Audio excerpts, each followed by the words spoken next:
What if I told you there was a show about the world's first bionic superhumans? One smart, one fast, and one strong. And what if I told you the next generation of the human race was living in this kid's basement? Hello mi amigos, Ramen coming at ya. And welcome to the season finale of Who Remembers. This is a series where I talk about shows you probably forgot about. Today, to top this 5-part series off, we're going to talk about the show Labrats, a very popular Disney XD show. This show lasted 4 amazing seasons. So get ready to go bionic and make sure you turn your Commando app off, and let's get into Labrats right here on the season finale of Who Remembers. Cue the intro, baby.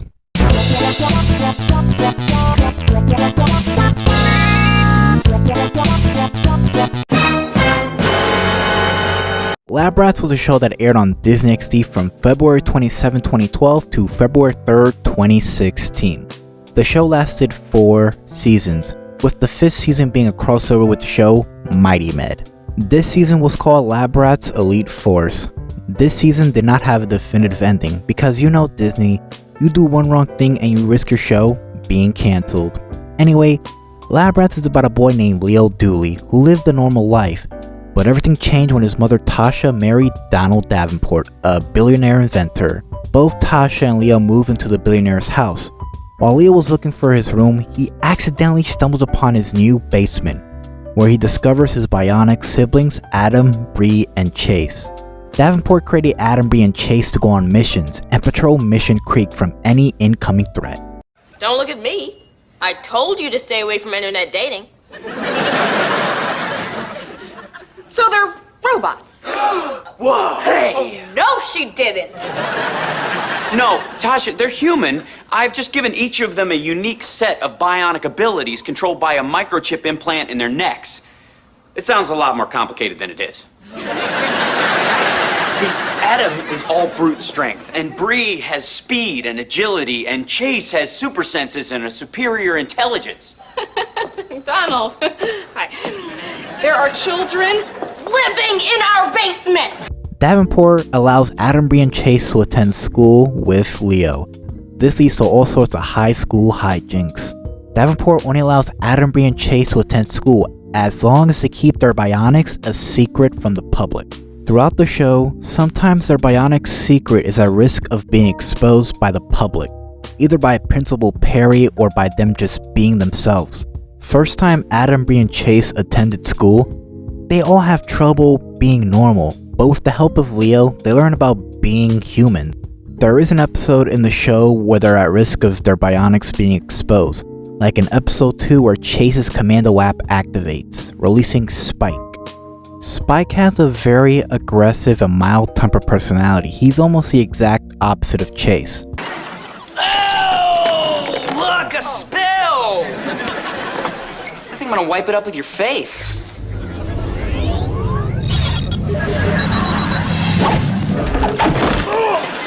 Think again, Bubbleneck. I'm gonna rip out your kneecaps and use them as hockey pucks.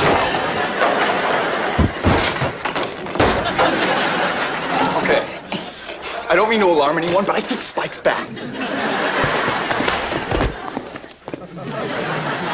You have no idea who you're messing with, okay? Pudding cups! Ooh, I'll take those. Hey!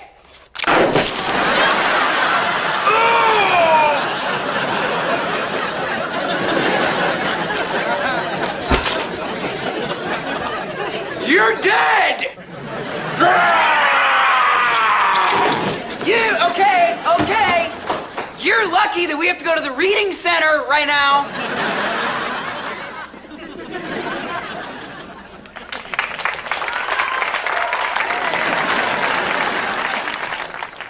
Fun fact, Spike has appeared in every season of Labrats. He's become sort of a fan favorite of mine. I'm glad the writers have made Spike sort of his own character and kept him canon throughout the show. So, I'm going to give a brief summary of each season because it's better to group these seasons in one video rather than making a separate video on the show. Ain't nobody got time for that. In season 1 of Labrats, Adam, Bree, and Chase are learning to be human while also going on missions.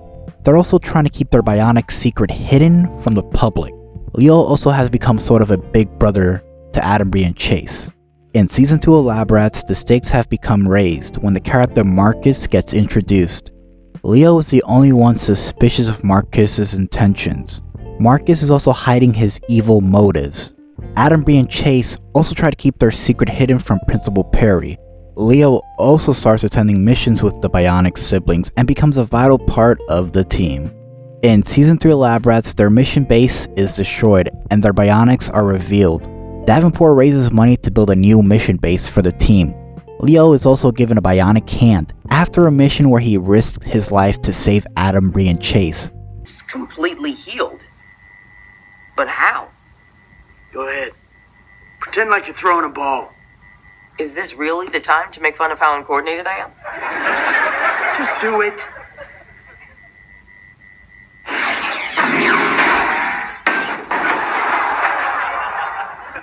What did you do? Congratulations, Leo. You're bionic.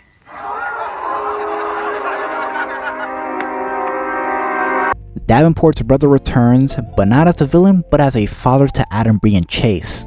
After Season 2, it is revealed that Douglas is the real father of Adam, Bree, and Chase. Douglas and Davenport both become uncle and father to both the Bionic siblings. Douglas as well as Davenport also help the Bionic siblings learn to control their bionic powers. They also make gadgets for the team, with the help of Leo, who discovered how to use his bionic hand thanks to Davenport and Douglas. In Season 4, we join the Labrats on a bionic island. This is probably one of my favorite seasons, not gonna lie. The bionic island is filled with new dangers and threats. We are also given new heroes. After Crane is defeated by Adam, Bree, and Chase, they are tasked to mentor a new generation of bionic warriors to go on missions and save the world. In this season, we're introduced to two side characters, Bob and Spin. Bob has super strength and Spin can spin around like a tornado. Ready, Bob? Ready. You said you were ready. Oh, I'm ready. Then do something. If you want me to do something, then say do something and stop asking me if I'm ready.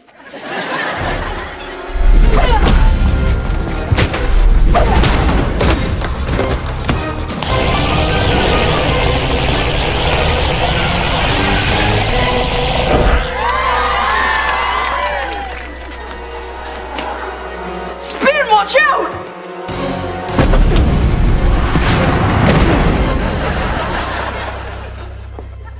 Game over. In this season, my girl Perry returns as a security guard of the island, and Douglas's bionic son Daniel comes to the island, and is revealed that he has bionic replication, which means he can touch any bionic person and get their powers. We also get the return of Marcus, who gets defeated by Daniel. There's also a Season 5 called Labrats Elite Force, which is a crossover between Mighty Med. I will talk more about this season in a separate video, as it's not really that important to the show. Now, let's get into the character bios. This is a part of the series where I talk about the main and side characters, and talk about their many traits and attributes. And since most of the characters are bionic, I will talk about their bionic powers. Let's start with Leo. Leo is the stepbrother of Adam, Bree, and Chase. Leo at first is seen as a social outcast in school, due to his lack of friends. Davenport also didn't really have faith in Leo being a mission specialist due to the fact that Leo breaks everything he touches. But throughout the show, Leo gains Davenport's trust and becomes a team mission specialist. Leo has a bionic leg and a bionic right arm. Then we have Adam, Bree, and Chase. Adam is the airhead of the bionic trio, but is the strongest bionic in the team. Adam's bionic powers are super strength. Then we have Chase, the smart one. Chase is the leader of the team. Chase has a high intellect rate, super bionic sense, the ability to create force fields. Chase also has molecular kinesis. In one season, Chase gains the ability to make a laser bow. Then we have Bree. Bree is feisty and brave. She will put her desires aside to show who she really is. Bree is always proving herself and is always willing to help out others. Bree's bionic power is super speed. Then we have Donald Davenport and Douglas Davenport. Donald Davenport is an egotistical super genius, and he's also the stepfather of Leo Dooley. He's also the uncle of both Adam, Bree, and Chase. He's also the billionaire co-founder of Davenport Industries. Davenport is also the husband of Leo's mom, Tasha. She doesn't really appear in the show much. She's usually there for like a filler episode and then she's gone. Then we have Douglas Davenport. He is the younger brother of Donald. Douglas was a bad guy for season 1 and 2, but halfway through season 3, Douglas became a good guy and a good father to both Adam, Bree, and Chase. He also became a step-uncle to Leo. He's also the co-founder of Davenport Industries, and in season 4, Douglas becomes head of research and development in Davenport's Bionic Academy. Then we have my favorite side character in the show, Perry, who, if you don't know, the actor who played Perry is also the voice of Naruto. Yes, let that sink in. Perry is the voice of Naruto. Mind blown, am I right? This sexy style jutsu tends to work better. The stronger the opponent, the better. I think Naruto said that because it's inappropriate for an 11-year-old boy to probably say that. Perry is the principal of Mission Creek High School. Perry is one of my favorite characters on the show. She appears in every season of Labrats and is a joy to watch her every time. Perry is not really a good principal and is pretty much willing to get her own way, even if that means blackmail. Perry might have a lot of flaws, and trust me, I'm talking about a lot. There's like a whole grocery, a laundry list of like flaws she has. She is put in charge of security in Davenport Academy. Fun fact for y'all SNL fans, did you know Will Forte plays a home computer in Labrats? He even appears as himself in human form in season 4. Just watching Will Forte on Labrats was a dream come true. He is one of my favorite SNL comedians. Good morning, Eddie. Go choke on a muffin! What did he just say? I said, go choke on a muffin. But if you prefer a bagel or Danish, as long as you're gasping for air, I'm good. Oh, no. Oh, yeah. I'm back. Remember all those times you treated me like a piece of junk in the wall? Well, guess what? It's your turn. Now that you know about the show, I thought I'd talk about some of my favorite episodes and talk about my overall thoughts on Labrats. Labrat data breakdown. Engage. Missions will be taken. Booties will be shaken. Booties will be shaken. Making earthquaking. New abilities awaken. And faces be concealed. New bionics will be revealed. This is awesome! Making ghosts cry. Energy will fly. Leo's in the sky. Leo's in the sky. Yeah, he's a silly guy. And guess what, homies? There's a new bad guy. A new bad guy. Labrats Season 2. Monday night at 9/8 Central. Right here on DisneyxD. Throughout the many seasons of Labrats, each character has matured and evolved, especially Leo, who went from a kid with no purpose to being a bionic half-mission leader. Douglas and Donald's relationship throughout the show also became stronger. Douglas went from being an evil jerk to being a very funny and likable dude, and an awesome dad to his kids. Donald's ego grew more than ever before, but he will still do anything for Adam, Bree, and Chase, and also his stepson Leo. One of my favorite episodes of Labrats is the 11th episode of season 1 called Back from the Future. The episode plot sees future Leo traveling back in time to tell Leo that Chase, Bree, and Adam won't survive the Ultra Collider mission. Leo goes after them on the mission and saves Adam, Bree, and Chase before the dome collides. This mission was a success and the world was saved. I love this episode because of the awesome appearance of Tyler James William, who is the big brother of the actor who plays Leo. For fans of Everybody Hates Chris, it was awesome to see him acting along with his little brother. Well, now that you guys are safe, guess I should get back to the future. Courtesy of me, I did that. I'd just like to remind everybody that I cracked time travel. That was me. Thanks for coming back for us. And for helping save our lives. Yeah, and for showing us that our time is precious. So if we're gonna make fun of Leo's height, we gotta do it now.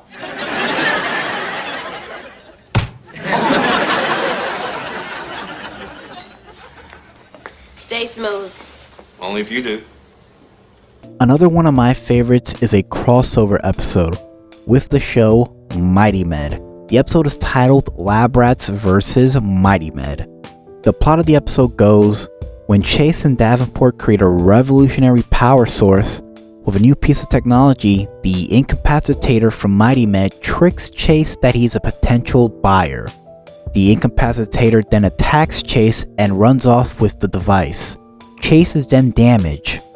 This leads them to go to the superhero hospital, Mighty Med, where they meet Kaz and Oliver. They heal Chase and take on the incapacitator and save the world. This crossover sorta leads to the Labrats Elite Four series, where Bree and Chase team up with Kaz and Oliver to create a bionic superhero team of both superheroes and bionics. This episode is my favorite. I just love seeing two of my favorite shows coming together and saving the world. I get that a lot. I mean, personality-wise, I'm not a train. No, it's not a make-believe train. It's someone I know. He reminds me of Chase. Your brother. Yes! Chase! You remind me of Chase! You remind me of Chase! Ew! Hey, what's that about? I thought you didn't like Oliver. Maybe I like him more than I realized.